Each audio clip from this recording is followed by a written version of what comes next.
আপনি ভোট দিয়ে সরকার নির্বাচিত করলেন, কিন্তু যদি বলি প্রধানমন্ত্রী বদলায়, প্রেসিডেন্ট বদলায়, সরকারও বদলায়, কিন্তু কিছু মানুষ ক্ষমতার কেন্দ্রে থেকে যায়। এদের কেউ নির্বাচিত করে না। কেউ গোয়েন্দা সংস্থায়, কেউ সামরিক আমলাতন্ত্রে, কেউ স্থায়ী বিউরোক্রেসিতে, আবার কেউ বিশাল কর্পোরেট বা আর্থিক স্বার্থের সঙ্গে যুক্ত। এই অদৃশ্য ক্ষমতার কাঠামোকেই কিন্তু বলা হয় ডিপ স্টেট। কিন্তু এটা কি আসলে বাস্তব, নাকি শুধুই রাজনৈতিক স্লোগান? আজ সেটাই জানবো। সাথে এটাও জানার চেষ্টা করব ডিপ স্টেটটা কি, এটার পরিধি কেমন, এবং বাংলাদেশে আদৌ ডিপ স্টেটের কোনো অস্তিত্ব আছে কিনা। তাহলে প্রথমেই জেনে নেই ডিপ স্টেটটা আসলে কি। এই ধারণার উৎপত্তি হয়েছিল মূলত তুরস্কে। ডিপ স্টেটের এই জন্মটা মূলত তুরস্ক থেকে হওয়ার কারণ, সেই রাষ্ট্রটি প্রথমেই অভিযোগ করেছিল, সবার প্রথম অভিযোগ করেছিল, নির্বাচিত সরকারের বাইরে সামরিক বাহিনী, গোয়েন্দা সংস্থা এবং কিছু আমলা মিলে এমন একটা শক্তিশালী নেটওয়ার্ক তৈরি করেছিল যারা নিজেদের মতো করে রাষ্ট্র পরিচালনায় প্রভাব ফেলতে পারত। পরে এই ধারণা অন্যান্য দেশেও আলোচনায় আসে। আসলে সহজ ভাষায় যদি বলা যায় তাহলে বলতে হয় ডিপ স্টেট বলতে বোঝায় এমন একটা প্রভাবশালী নেটওয়ার্ক যারা আসলে নির্বাচিত না হয়েও রাষ্ট্রের গুরুত্বপূর্ণ সিদ্ধান্তে দীর্ঘমেয়াদী প্রভাব ফেলতে পারে।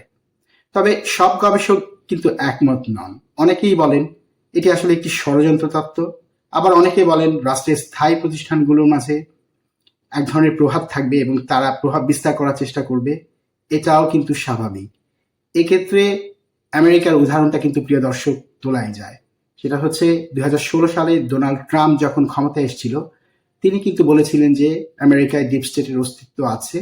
কারণ তিনি এর পক্ষে যুক্তি দিতে গিয়ে বলেছেন যে অনেক সরকারি কর্মকর্তা, গোয়েন্দা সংস্থা এবং ব্যুরোক্রেসির একটি অংশ তার নীতিকে বাধা দিচ্ছে, এবং এটাকেই তিনি ডিপ স্টেট বলে উল্লেখ করেছিলেন। তবে তার সমালোচকরা অবশ্য বলেছিল এগুলো কোনো গোপন সরকার নয়, বরং আইন অনুযায়ী কাজ করা স্থায়ী কর্মকর্তা যারা সরকার বদলালেও চাকরি করতে থাকেন। কিন্তু এখানে একটা বিষয় প্রিয় দর্শক আপনাদেরকে বুঝতে হবে যে ডোনাল্ড ট্রাম্প 2016 সালে সরকারে ক্ষমতা আসার পর প্রথমে কথা বললেও এরপর কিন্তু আর তিনি ডিপ স্টেট নিয়ে আর কোনো কথা বলেননি। এবং এবার যখন তিনি দ্বিতীয়বারের মতো ক্ষমতা এসেছেন, তিনি ডিপ স্টেট নিয়ে একটা কথা উচ্চারণ করেননি। এবং আমরা জানি ডিপ স্টেট কিভাবে কাজ করে, সেটা আমাদের জানতে হবে, তাহলে আপনার ব্যাপারটা পরিষ্কার হবেন। তাহলে এখন জেনে নিই ডিপ স্টেট কিভাবে কাজ করে। ডিপ স্টেট মূলত কাজ করে কয়েকটা উপায়। এর মাঝে আছে হচ্ছে তথ্য নিয়ন্ত্রণ করে, ধরেন আপনার দেশের তথ্য তারা নিয়ন্ত্রণ করবে। তারপর সিদ্ধান্ত বাস্তবায়ন ধীর বা দ্রুত করতে পারে, অর্থাৎ সরকারকে যারা এমনভাবে চাপ দিতে পারে যাতে সরকার তাদের যে সিদ্ধান্তটা তারা নেয় সেই সিদ্ধান্তটা বাস্তবায়ন করতে ধীর হতে পারে, আবার দ্রুত হতে পারে, এমনকি বাস্তবায়ন নাও হতে পারে।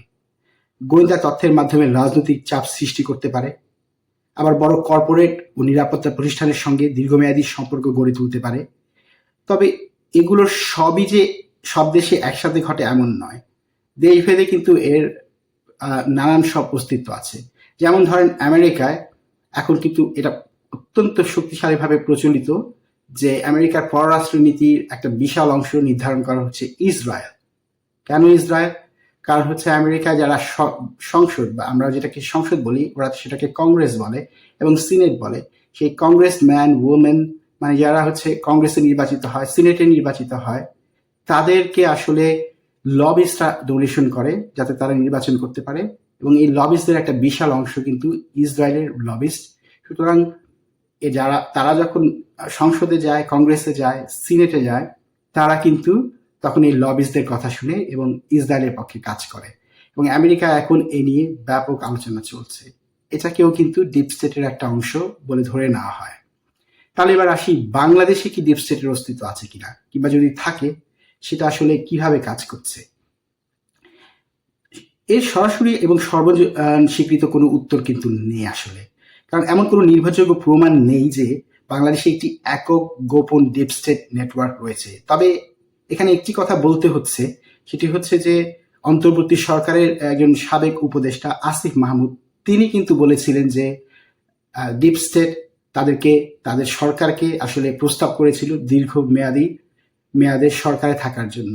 যদিও এর পক্ষে তিনি কিন্তু কোনো যুক্তি উপস্থাপন করতে সক্ষম হননি। তাছাড়া অনেক বিশ্লেষকই বলেন যে যে কোনো রাষ্ট্রে কিছু স্থায়ী প্রতিষ্ঠান থাকে, যেমন ধরেন আমলাতন্ত্র, নিরাপত্তা সংস্থা, সামরিক প্রতিষ্ঠান, বিচার ব্যবস্থা এবং বড় বড় ব্যবসায়ী, যাদেরকে আমরা অলিগার্ক বলে থাকি।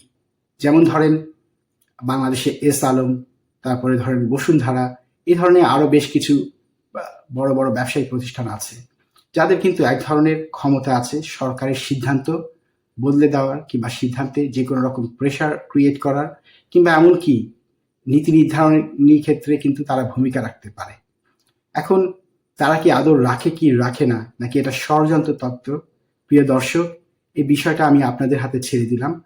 আপনারাই বরং মতামত জানাবেন, কমেন্ট বক্সে মতামত জানিয়ে আপনাদের উত্তর দেবেন। তবে আমি শুধু শেষ করছি এই ভিডিওটা একটা নোট দিয়ে, যে বাংলাদেশে কিছু আমলাতন্ত্র আছে কিংবা কিছু আমলা আছে যাদেরকে আমরা দেখতে পাই না, যারা অদৃশ্য শক্তি, কিছু সামরিক বাহিনীর লোক আছে যাদেরকেও আমরা দেখতে পাই না, অদৃশ্য শক্তি, এবং কিছু অবশ্যই ব্যবসায়ীরা আছে যারা আসলে এক ধরনের প্রভাব রাখতে পারেন, যেটি একটি ষড়যন্ত্র তত্ত্বের অংশ হতে পারে, আবার এর বাস্তবিক কোনো ভিত্তি থাকতে পারে। আপনারা আপনাদের মন্তব্যের মাধ্যমে সেটি জানাবেন। প্রিয় দর্শক, আজ এই পর্যন্তই। ভালো থাকবেন নিশ্চয়ই।